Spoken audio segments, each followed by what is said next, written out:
here. So let's bring in Representative Jim Hines, a Democrat from Connecticut, a member of the House Intelligence Committee.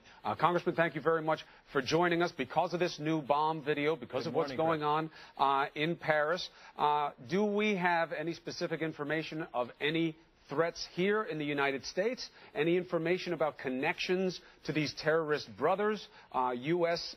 people who had traveled abroad? What are we learning about our connection to anything happening there?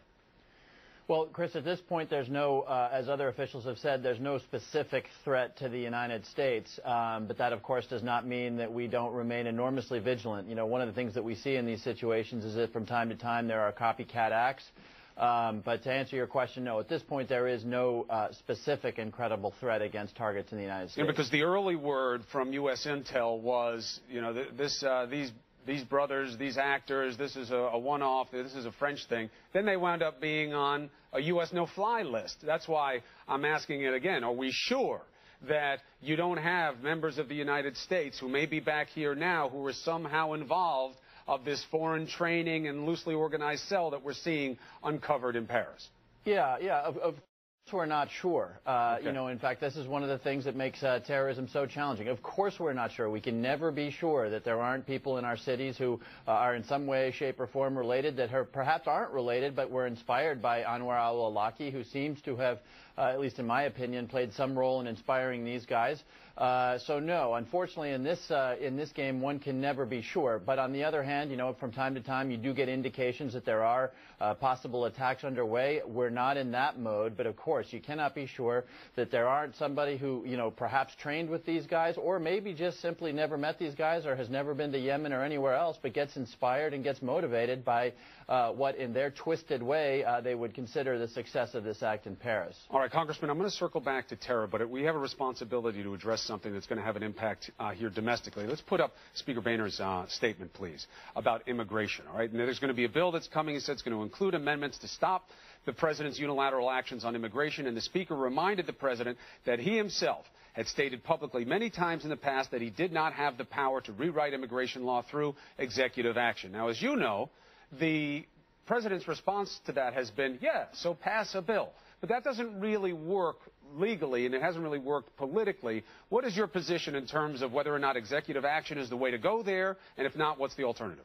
Well, my position is it's a real shame that we find ourselves in a world where executive action was necessary to try to move our immigration system to something much more sane and something we all would consider sort of more reflective of our values. Look, the Senate 500, 600 days ago passed a bill with very strong bipartisan support that had money for the border, that had a mechanism for over a very lengthy period of time and with a lot of penalties for people who are here illegally to make themselves right with the law, and it never came up in the House, despite very strong bipartisan support in the Senate. So we don't need to be here. But Congressman, you are here in part because the president did something that is now allowing Speaker Boehner to focus on what he did instead of focusing on immigration. Because he has apparently high ground on having used executive action to do something that the president himself admitted he shouldn't be doing by executive action. So the distraction has now become the entire situation.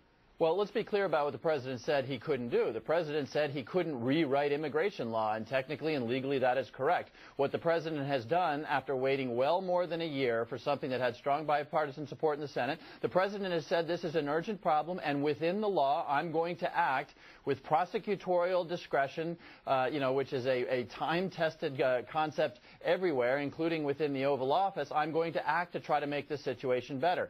Now, it's pretty clear from anybody who's looked at the actual law behind the room that the president has to exercise his discretion that this was a legal exercise of that discretion. Now, of course, the Republicans don't agree with that, so what they've offered up is something just, I got to tell you, I scratch my head on it. You know, it is just so far beyond what I think most Americans think is the right thing to do. I mean, for example, Chris, you know, the president's DACA authority, this was the dreamers, you know, the kids who, you know, came here at age 1 or 2 or 3 and know no other country. The Blackburn Amendment, which is going to come before the House today, would basically eliminate that. that. So these 600,000 kids, many of them are kids who are in college or in the military, who have come forward and said, fine, I'll take your deal. I will stay employed. I will pay my taxes. I will stay right with the law. Now, all of a sudden, the Blackburn Amendment on the floor of the House today would say, oops, sorry, we were just kidding. 1.5 years from now, you are going to be at risk, even though you're working today or in the university today, of having an armed individual show up at your door and send you to a country you may never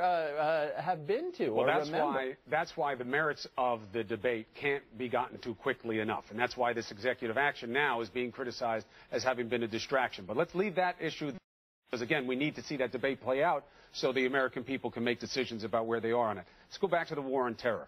A couple of points of where we are in terms of awareness. The State Department, the White House, they seem to be wrestling, all right, and that's putting it gently, with how to define who is committing acts of terror. They don't seem to want to say Islamic extremists or Islamists. Why? Why are you getting caught up in vernacular in a situation that seems very clear? The people committing the acts of terror are Muslims. How they pervert the faith, that's all something else. But why hide from that? Seems like PC run amok, another distraction.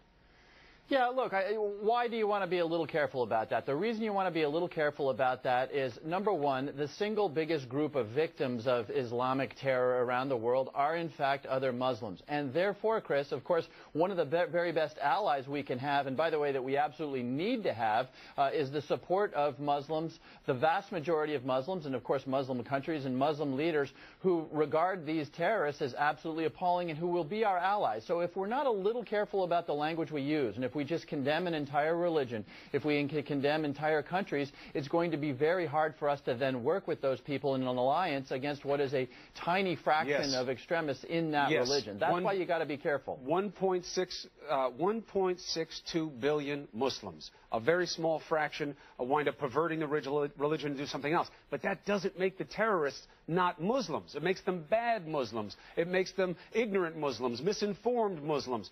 But when you hide from the term Islam, you are feeding people's paranoia about Islam as well. I think you wind up being, you're defeating your own intentions.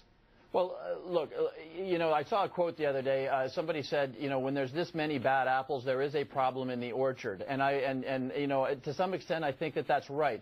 Clearly, there is some warped segment within Islam that is inspiring people to do this. But it makes no sense at all to sort of deny that fact. And frankly, look, if I were a Muslim cleric, if I were a Muslim leader, I would be sitting back and thinking to myself, my God, what has happened in this little corner of my religion that has allowed people to hijack in this way? That's, I think, soul-searching that needs to happen. By the way, we should demand of moderates and thoughtful Islamic leaders that they stand up and very clearly condemn this stuff and that they have that soul-searching. But look, when a guy like me or the President of the United States demands that of another religion, that it looks at moderates who maybe do condemn this stuff and say, what the heck is wrong with you people? That's not a constructive dialogue, that is going to, urge both the alliance we need in fighting these terrorists, but also urge the sort of soul-searching that I do think needs to happen amongst the leadership within that religion. Congressman Jim Himes, thank you very much for coming on New Day. Look forward to continuing the conversation. Thank you, Chris.